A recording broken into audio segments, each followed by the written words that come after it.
El primer ministro le responde a Barbecue luego de que éste le solicitara una reunión ante la llegada de las tropas kenianas a territorio haitiano. Te contaremos qué fue lo que le dijo a continuación. Quédese con nosotros.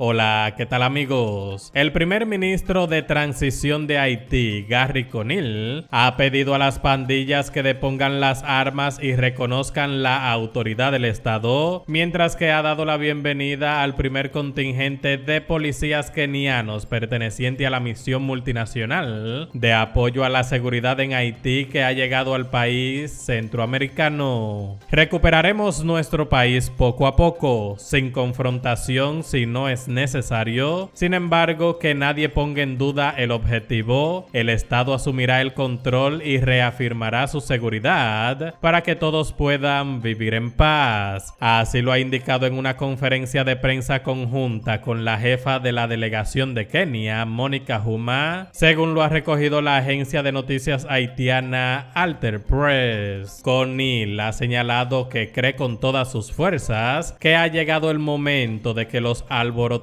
tomen conciencia, al tiempo que ha recordado los numerosos crímenes cometidos, citando la destrucción de propiedades, robos y saqueos en el país. Durante su intervención ha indicado que el Estado asumirá sus responsabilidades y que ya está tomando medidas para reforzar a la policía. Y yo les pregunto, ¿cree usted que la situación de violencia que hay en Haití se verá solucionada con el consenso de Barbecue y el primer ministro haitiano? Les estaremos leyendo. Por otro lado, el jefe de gobierno de transición haitiano ha agradecido a las autoridades kenianas y a otros países socios por su implicación en la misión y ha recordado que el mandato de su gobierno es restablecer la seguridad y crear las condiciones para la celebración de elecciones. Haití no tiene presidente desde que a principios de julio del año 2021 un grupo de sujetos armados irrumpiera en la residencia del presidente Jovenel Moïse y poco después Ariel Henry ascendió al puesto de primer ministro. Entre críticas y tras varios años de inestabilidad, en marzo de este año presentó su dimisión tras la oleada de violencia que sacudió la nación caribeña. Este caso tuvo una gran connotación nacional, donde se vio involucrada otra joven de 27 años, señalada como la causante del accidente mortal en el que falleció ipso facto inmediatamente Julio César de la Rosa Peralta, de 33 años.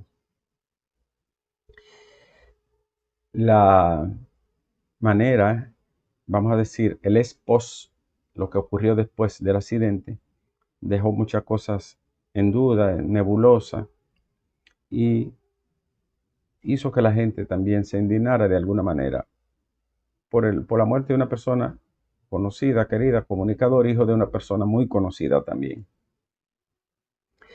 La joven llamada Scarlett Valentina Mujica Zapata, venezolana, residente en el país,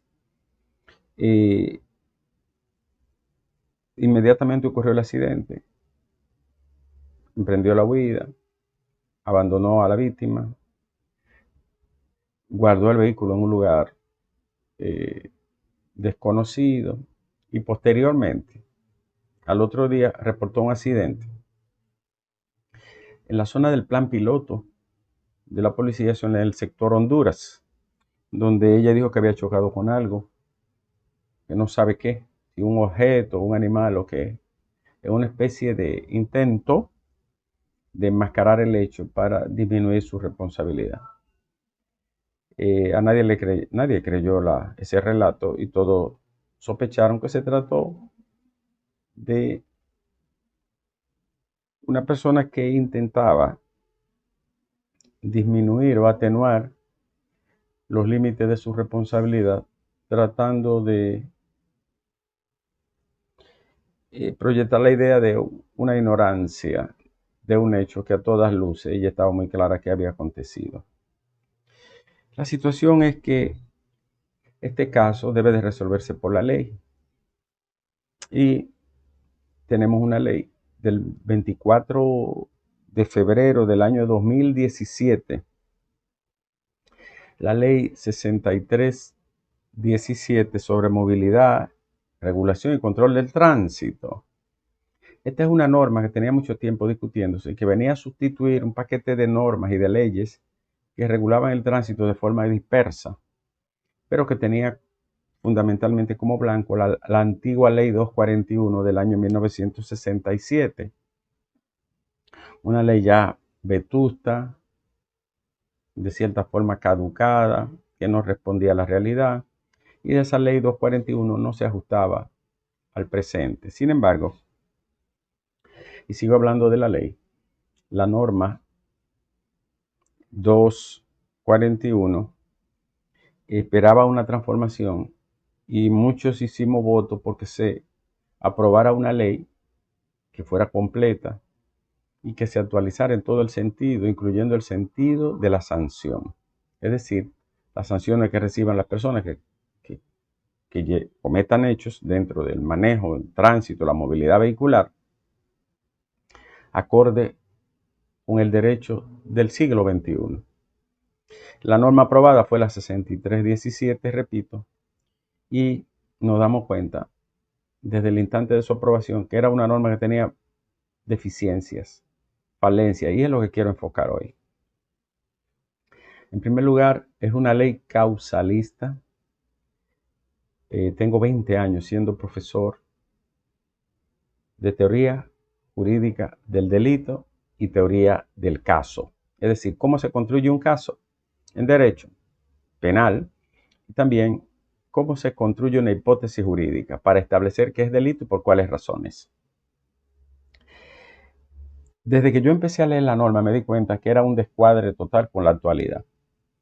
Es una norma causalista. Causalista quiere decir que viene del causalismo. El causalismo es la primera escuela del derecho que establece la construcción del delito a partir de normas, reglas y postulados de la física y de la biología del siglo XVIII y XIX. Herencia de las leyes de Isaac Newton, fundamentalmente. Pero ¿cómo así, profesor? Sí, como el derecho no tenía una ciencia para ampararse en ello, lo que hizo fue que recurrió a las normas, a las leyes y a las teorías y escuelas más vigentes de esa época, que eran la herencia de Isaac Newton y la ley de la física. Se llama causalismo porque viene de toda causa genera un efecto. Entonces, aplicada al derecho, toda reacción, toda acción genera una reacción. Algo que si bien en el inicio del derecho moderno tuvo cuestiones muy positivas porque se separaba del derecho antiguo, inquisitorio, medieval, feudal, con el pasar del tiempo y el cambio de la conducta, el desarrollo humano era insostenible. El causalismo, por lo tanto, establece que una acción genera una reacción y que esa reacción debe de recibir una sanción, así de manera mecánica. Las acciones humanas en derecho son acciones que se cometen, se llaman comisivas o de comisión, por eso se llama delitos dolosos de comisión. Delitos que con voluntad se cometen, es lo mismo. Y el otro rango de acciones humanas en derecho es delitos de omisión o involuntario. Y ahí entran los accidentes de tránsito. Los accidentes de tránsito entran en el plano de lo involuntario. Se le llama también la esfera imprudente porque es no perseguida, no voluntariamente. Entonces se le llama imprudencia, que también se le denomina del deber de cuidado. En ese ámbito de la esfera imprudente o de la involuntariedad, de la falta de voluntad de cometer un hecho, como los accidentes, como los errores, un choque, etcétera, el olvido de algo que causa un daño, esas son acciones involuntarias. Y ahí entran los accidentes de tránsito. Pero el derecho no es estático, no es mecánico, no está sentado para nunca más evolucionar. Como va cambiando la conducta, así cambia el derecho. Y el derecho y la vida han cambiado. Y todavía nuestros legisladores muchos de ellos y los políticos tienen su mentalidad en la concesión clásica del derecho. Esa ley no se corresponde con este tiempo.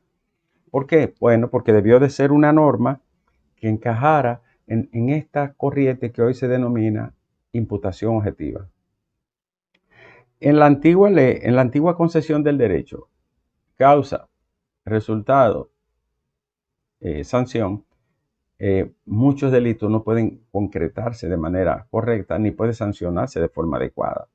En la imputación objetiva, en vez de esa concesión, lo que se establece es una acción humana, manejar un riesgo desaprobado jurídicamente, es decir, que la ley no te permite, por ejemplo, andar a alta velocidad, andar borracho, haber consumido cualquier otra sustancia, andar sin licencia. Todo eso es un riesgo desaprobado en un lugar donde hay mucha movilidad, donde la gente camina, es un riesgo desaprobado. Andar a una velocidad de noche, eso es desaprobado. Y por último, un resultado obtenido que debe de ser reprochado. Eso es imputación objetiva. Pero lo importante es que el riesgo jurídicamente desaprobado no está contenido como tal en la norma 6317, sino que miró para atrás, para el pasado. En definitiva, en la ley 6317 establece que a partir del artículo 300 de la norma o del tipo 300 de la norma 63, establece que las lesiones cuando se producen lesiones leves, van de 3 días a un mes las sanciones. 3 días a un mes. Cuando se producen sanciones menos graves, van de un mes a 3 meses. Y cuando se producen sanciones graves o muy graves, como la muerte, en este caso que fue lo que aconteció, se producen sanciones de 3 meses a 3 años, que es la que en el caso en cuestión, la que estamos hablando hoy, le aplicaría al lamentable suceso donde perdió la vida Julio César de la Rosa Peralta. Es decir, le aplicaría en el numeral C o 3 de la ley que establece sanciones de 3 meses a 3 años. Es la pena máxima que establece la ley 6317. Ya a partir de la ley del artículo 303, numeral 5, que es el que ajusta, la muerte involuntaria o las lesiones permanentes graves son las que tiene la mayor sanción, que son 3 años. Desde el punto de vista de lo que nosotros llamamos en derecho el principio de legalidad, una ley previa, debe de existir una ley anterior, clara, cierta y con una descripción inobjetable de la sanción, pues a ella no le cabe más que 3 años. Desde el punto de vista de esa tesis, ¿qué debió de prever la ley? Y que su padre, mi amigo Julio César, de alguna manera lo evidenció en un momento. La ley debió de establecer que hay hechos que son involuntarios, pero que por su configuración, representación, la gente puede prefigurar que pueden ocurrir. Y ahí estoy hablando de la escuela de la imputación objetiva. Es que usted sabe que si usted anda de noche, donde transitan muchas personas y cruzan a pie, a alta velocidad, usted puede chocar a un ser humano. Usted sabe que si usted está en medio de una multitud y acelera un vehículo en medio de la multitud, puede atropellar a alguien. Usted sabe que si usted en medio de un grupo de gente masivo, por la razón que sea, y usted empieza a disparar hacia arriba, hacia el aire, usted sabe que puede caerle un proyectil a alguien. O sea, usted puede prever, anticipar, prefigurar que eso puede ocurrir. Usted puede hacer un adelantamiento psicológico de que, mira, por prudencia no debo hacerlo por esto y por lo otro. Usted no tiene la intención de quitarle la vida a nadie, pero usted sabe que puede ocurrir. Entonces hay una discusión en derecho, que es lo que quiero establecer finalmente, que se denomina dolo eventual. El dolo eventual está cerquita de la falta de voluntad, de la imprudencia que hablé. Lo único es que el dolo eventual te ala y te compromete cuando tú actúas a sabiendas de que puede ocurrir el hecho que finalmente ocurre. Por eso es un dolo de probabilidad. Es una acción de probabilidad. Y esa ley debió de establecer eso. La eventualidad del dolo. Un tipo que andaba en Villamella, una guaguita, cargando unos niños, llevaba unos niños que venían de un juego de béisbol, y él iba tomando cerveza a una velocidad sumamente cuestionable. Todo el mundo sorprendido, ¿y cómo este hombre anda a esta velocidad con esos niños? sabiendo que lleva niños, que no es víveres, chocó y fallecieron varios niños. Eso es un dolo eventual puro. Lo de la señora o señorita Scarlett Valentina pudo haberse considerado una eventualidad del dolo. Esa frontera entre yo no quiero hacerlo, pero sé que puedo hacerlo. Eso debe de sancionarse. Hay una discusión en el mundo. Yo me inscribo en la escuela que deba de tomarse en cuenta esa acción como dolosa, como representativa de que puede provocar un daño. Y esa ley debió de concebirlo, porque las leyes modernas, lo he visto en Alemania, en Estados Unidos, en Europa, en algunos países latinoamericanos lo conciben. Aquí no, porque los dueños del transporte, los padres de familia no quisieron que se pasara de los 3 años y más de ahí. Y el populismo político no le permitió eso. Por eso, un hecho como este, que pudo evitarse, además de que abandonó, de que se fue, de que dejó la escena, de que lo reportó días después, todo eso que es agravante, es decir, después del hecho, pudo haber empujado a una valoración de la eventualidad del dolo. El dolo quiere decir en derecho la intención que tiene una gente de llevar a cabo determinadas acciones o resultados. Dolo quiere decir voluntad humana dirigida a un fin. Imprudencia quiere decir no tengo voluntad de lograr ese fin. Ahora, dolo eventual quiere decir yo no tengo intención de que esto ocurra, pero estoy haciendo muchas cosas para que ocurra. Estoy haciendo lo necesario para que ocurra y hay posibilidad de que ocurra. Si disparo al aire en medio de mucha gente o de muchas casas, ese plomo puede caer en el cuerpo de alguien. Entonces fíjense que es como una frontera entre sí y no, pero muy sí. Y es lo que debió de prever la ley. Por eso es una ley para mí que tiene defectos estructurales. Porque además de concebir las lesiones leves, la menos grave y la grave, debió de concebir la imprudencia totalmente cuando el accidente se produce, un accidente totalmente involuntario. Yo voy en la autopista a 80 kilómetros por hora, lo que me dice la ley, no pase de 80, voy a 80, voy en mi carril derecho, llevando todas las de la ley, pero viene alguien y se me cruza imprudentemente. Ahí yo no he hecho absolutamente nada para que ocurra. Es muy distinto a si yo voy a 150 kilómetros por hora en una zona donde hay muchos cruces y además voy rebasándole a todo el mundo de manera temeraria.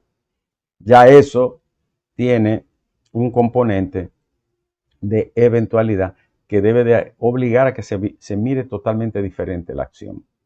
Por eso, desde el punto de vista del derecho, repito, finalmente, este caso se pudo resolver de otra manera si la ley hubiese tenido otra visión de la conducta humana de este tiempo. Muchos desaprensivos, gente que anda totalmente imprudente, provocativa, con grande y alto riesgo de producir un accidente. Gracias Francia A.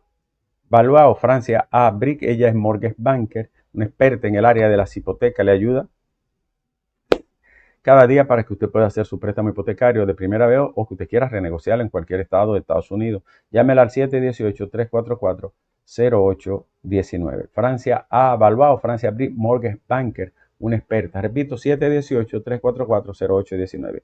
Ojalá la ley se reforme respecto a eso, porque esos patanistas, camioneros, esos locos que andan echando carreras, toda esa gente que anda haciendo diablura, debe de, cuando cometen hechos como esto, parecido a esto, debe de afrontar la ley de manera más dura, porque a todas luces se trata de homicidios que pueden ser evitados, que pudieron ser vistos de otra manera y no lo hicieron. Nos vemos mañana, Dios mediante.